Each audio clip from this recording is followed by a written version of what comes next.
Kita ke informasi selanjutnya, pemirsa. Perkembangan makroekonomi yang kali ini mengangkat topik ketidakpastian pasar keuangan global. Di mana dalam pengumuman hasil RDG Mei 2024, Bank Indonesia melihat ketidakpastian pasar keuangan global tetap tinggi. Bank Indonesia menyatakan risiko terkait Fed Fund Rate dan ketegangan geopolitik tetap perlu dicermati karena dapat meningkatkan ketidakpastian pasar keuangan global yang berimbas pada perekonomian negara berkembang. Bank Indonesia melihat ketidakpastian pasar keuangan global tetap tinggi di tengah prospek perekonomian Amerika Serikat yang kuat. Gubernur Bank Indonesia Peri Warjio menyampaikan meskipun pertumbuhan ekonomi Amerika Serikat kuat yang ditopang oleh perbaikan permintaan domestik termasuk fiskal akomodatif dan kenaikan ekspor, namun inflasi Amerika pada April 2024 tetap tinggi.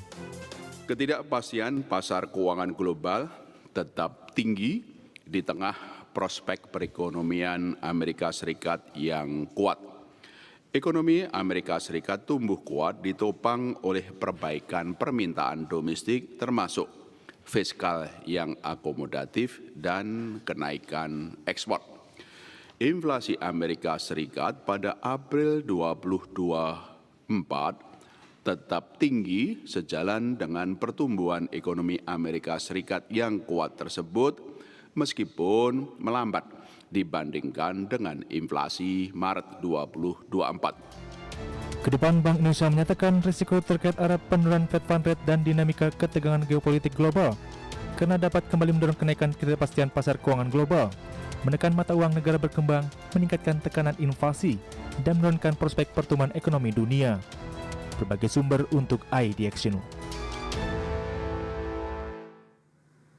Pemirsa, ketidakpastian pasar keuangan global tak bisa dilepaskan dari kondisi terkini perekonomian Amerika Serikat, di mana berdasarkan asesmen terkini Bank Indonesia mengungkapkan, meskipun pertumbuhan ekonomi Amerika Serikat kuat ditopang oleh perbaikan permintaan domestik, namun inflasi Amerika pada April 2024 tetap tinggi, sejalan dengan pertumbuhan ekonomi yang kuat.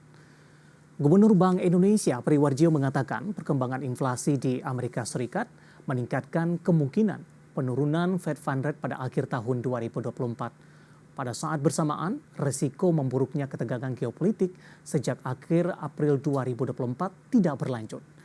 Berbagai kondisi tersebut berdampak positif pada tertahannya penguatan dolar Amerika Serikat secara global dan menurunnya yield US Treasury dibandingkan dengan kondisi pada pertengahan April 2024. Selain itu, aliran modal ke negara berkembang kembali terjadi dan mengurangi tekanan terhadap nilai tukar. Selanjutnya, Bank Indonesia pun menyatakan akan terus mencermati berbagai resiko tersebut karena dapat kembali meningkatkan ketidakpastian global, menekan mata uang negara berkembang, meningkatkan tekanan inflasi, dan menurunkan prospek pertumbuhan ekonomi dunia. Alhasil, kondisi ini memerlukan respon kebijakan yang kuat dari Bank Sentral untuk memitigasi dampak negatif dari rambatan ketidakpastian global tersebut terhadap perekonomian di negara-negara berkembang termasuk Indonesia. Sementara itu, pemirsa, di tengah ketidakpastian global, Bank Indonesia memastikan perekonomian Indonesia tetap berdaya tahan. Seperti apa resiliensi perekonomian Indonesia sejauh ini? Dan berikut informasi selengkapnya. Gubernur Bank Indonesia Peri Warjio mengatakan ekonomi Indonesia tetap berdaya tahan pada periode tingginya ketidakpastian global. Hal tersebut tercermin dari pertumbuhan ekonomi triwulan 1 2024 yang tercatat 5,11% secara year on year, meningkat dibandingkan dengan pertumbuhan pada triwulan sebelumnya sebesar 5,04%. Bank Indonesia mengungkapkan pertumbuhan ekonomi pada triwulan 1 didukung oleh permintaan domestik berupa konsumsi swasta dan pemerintah yang membaik. Pertumbuhan ekonomi pada triwulan 1 2024 tercatat 5,11%, meningkat dibandingkan dengan pertumbuhan pada triwulan sebelumnya sebesar 5,04% year on year. Perkembangan ini terutama didukung oleh permintaan domestik.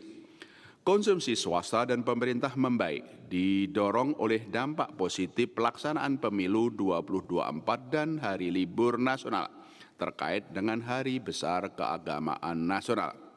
Investasi juga tumbuh baik, terutama ditopang oleh investasi bangunan seiring berlanjutnya pembangunan infrastruktur. Sementara itu, Bank Indonesia memastikan perkembangan terkini menunjukkan kegiatan ekonomi pada triwulan 2 2024 tetap baik, sebagaimana tercermin pada kinerja positif sejumlah indikator. Lebih lanjut, Bank Indonesia terus memperkuat sinergi untuk mendukung pertumbuhan ekonomi berkelanjutan, khususnya dari sisi permintaan, melalui stimulus kebijakan makroprudensial yang ditempuh dengan stimulus fiskal pemerintah. Jakarta, Tim Liputan IDX Channel. Pemirsa, pertumbuhan ekonomi Indonesia di triwulan 1 2024 tercatat sebesar 5,11% secara year on year, didukung oleh permintaan domestik terutama konsumsi swasta dan pemerintah. Selain itu, Bank Indonesia mengungkapkan kinerja pertumbuhan ekonomi triwulan 1 2024 didukung oleh peningkatan pertumbuhan di lapangan usaha yang terkait mobilitas seperti dagangan besar dan eceran, penyediaan akomodasi dan makan minum, serta lapangan usaha informasi dan komunikasi. Di mana secara spasial pertumbuhan ekonomi meningkat di sebagian besar wilayah, sedangkan untuk triwulan 2 perkembangan terkini menunjukkan kegiatan ekonomi tetap baik, sebagaimana tercermin pada kinerja positif sejumlah indikator, di antaranya konsumsi rumah tangga dan investasi seperti indeks keyakinan konsumen, indeks penjualan real, dan purchasing manager index manufaktur. Di mana Gubernur Bank Indonesia Peri Warjio memperkirakan permintaan domestik dan kinerja investasi pada kuartal kedua 2024 akan tetap kuat sehingga mendukung pertumbuhan ekonomi, di mana dengan berbagai perkembangan tersebut pertumbuhan ekonomi 2024 diperkirakan berada dalam kisaran 4,7 sampai 5,5%. Ya, pemirsa, dari asesmen perekonomian global dan domestik, kita beralih ke keputusan terbaru Bank Indonesia yang mempertahankan suku bunga acuan pada periode Mei 2024. Dan seperti apa penjelasan Bank Indonesia terkait dengan keputusan terbaru tersebut? Mari kita simak informasi selengkapnya. Rapat Dewan Gubernur Bank Indonesia periode Mei 2024 memutuskan untuk mempertahankan suku bunga acuan di level 6,25%.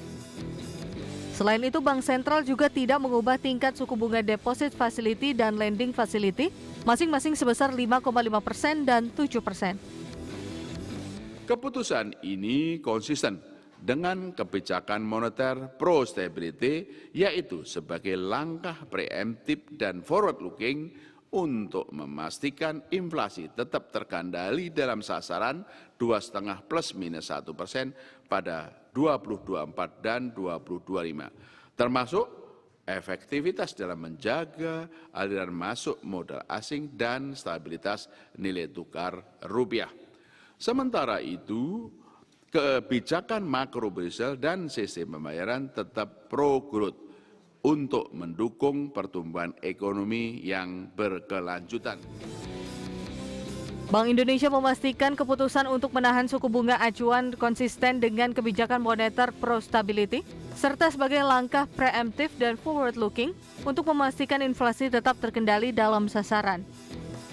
Sementara itu, Bank Indonesia mengungkapkan bahwa kebijakan makroprudensial longgar terus ditempuh untuk mendorong kredit atau pembiayaan perbankan kepada dunia usaha dan rumah tangga. Jakarta, Tim Liputan IDX Channel. Ya, pemirsa, tak hanya mempertahankan suku bunga acuan, Bank Indonesia juga memastikan bahwa kebijakan makroprudensial longgar terus ditempuh untuk mendorong kredit atau pembiayaan kredit perbankan kepada dunia usaha dan juga rumah tangga. Sementara itu, pemirsa, terkait suku bunga acuan, Asosiasi Pengusaha Indonesia atau APindo menilai tren suku bunga Bank Indonesia saat ini kurang kompetitif atau tidak affordable bagi sebagian besar pelaku usaha. Ditambah dengan kondisi ekonomi global yang tidak menentu dan mengancam daya beli di dalam negeri. APindo menyebutkan pelaku usaha juga akan lebih berhati-hati dalam melakukan ekspansi kredit usaha karena APindo mengkhawatirkan tingkat suku bunga saat ini akan semakin memberatkan UMKM dari sisi akses pendanaan usaha. Oleh karena itu, APindo berharap suku bunga bisa diturunkan atau didampingi oleh kebijakan lain agar akses pembiayaan dan beban pembiayaan usaha tetap suportif terhadap ekspansi usaha di Indonesia.